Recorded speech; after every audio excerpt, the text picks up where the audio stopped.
Den unge tømrer Josef, som er jøde, skal giftes med Maria, som skal føde. Det barn, hun får, er bare ikke deres. En engle har fortalt, det er vor Herres.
Og han fik hele sagen kort forklaret. Marias barn er Guds, og uden sukken har tømmer Josef færdigt tømret våben. Men deres tro forstyrres af en kejser, som tror og forlanger, at de rejser til Bethlehem, hvor alle overnatter, og tælles for at blive sat i skatter.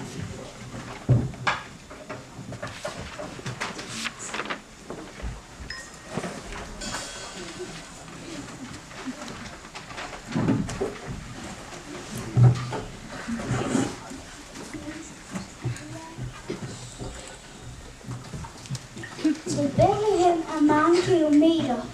Her skal Jesus fødes, siger profeter. En kejsers ordre bliver man ikke fri af, så Josef når til byen med Maria.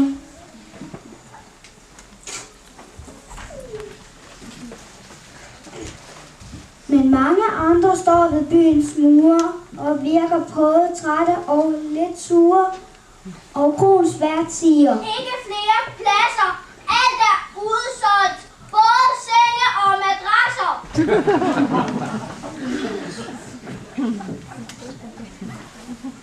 Fra stallen kan man høre koens kalde, og derfor går de begge ud i stallen.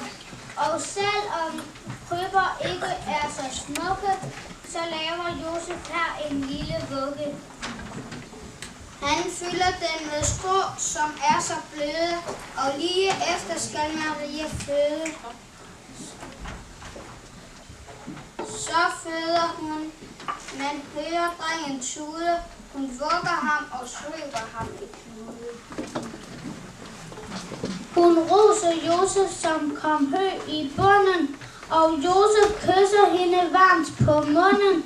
Maria svinger mellem læ og græde, men Josef smiler som er faderglid.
ved dørsyretestav. Vi snakker og har ikke noget at lave. Men stadig ganske knap flyver over.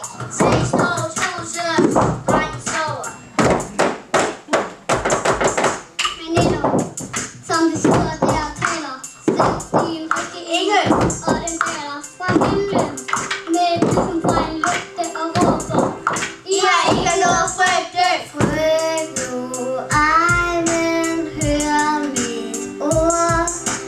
Se, jeg forkynder en glæde stor.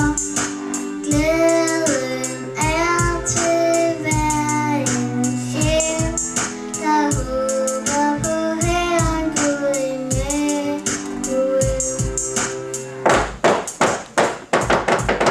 Og det er mere end hørerne kan klare. En snak, hvor der er større engle svar. En sang om Gud og gerne takker her, for hele folket skulle glæde være. Ære være Herren, Gud i det høje. Fred til mennesker, der har hans velbehag. Ære være Herren, Gud i det høje. Herren har besøgt sit folk, han er her nu i dag. Søg nu hen til Davids by. Der vil I finde en fattig by. Kristus barnet fra Søren er født i en krybbe, han er Herren. Ære være Herren, Gud i det høje. Fred til mennesker, der har hans velbehag. Ære være Herren, Gud i det høje. Herren har besøgt sit folk, han er her nu i dag.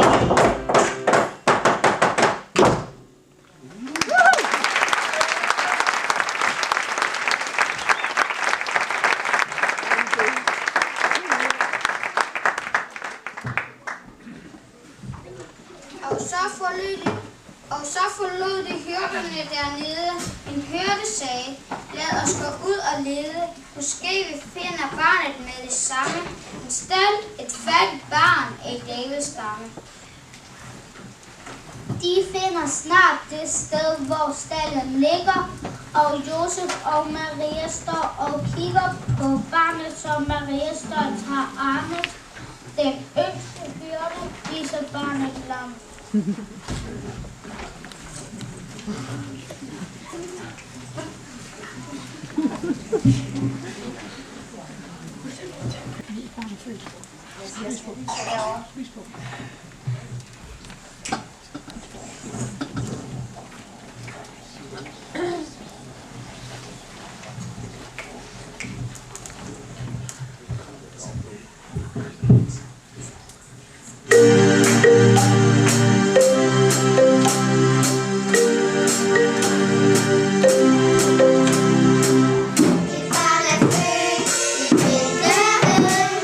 Sigler sig, russer dem, de glæder sig,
rejserne, fordi de så en stjerne, som spåede nyt for deres gamle klode, og så forlod de stedet, hvor de boede.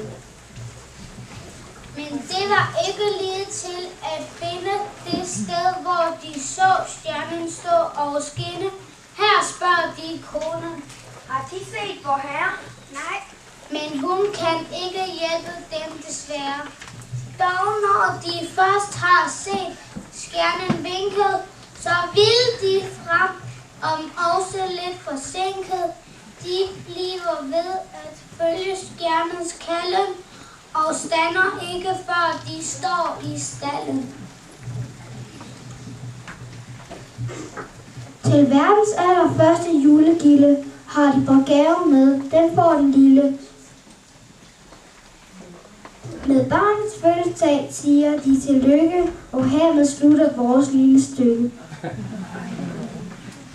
Og selvom det er meget længe siden, så husker man det op igennem tiden. Fortællingen har helt bevaret kraften, og det er det, vi fejrer juleaften.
Okay.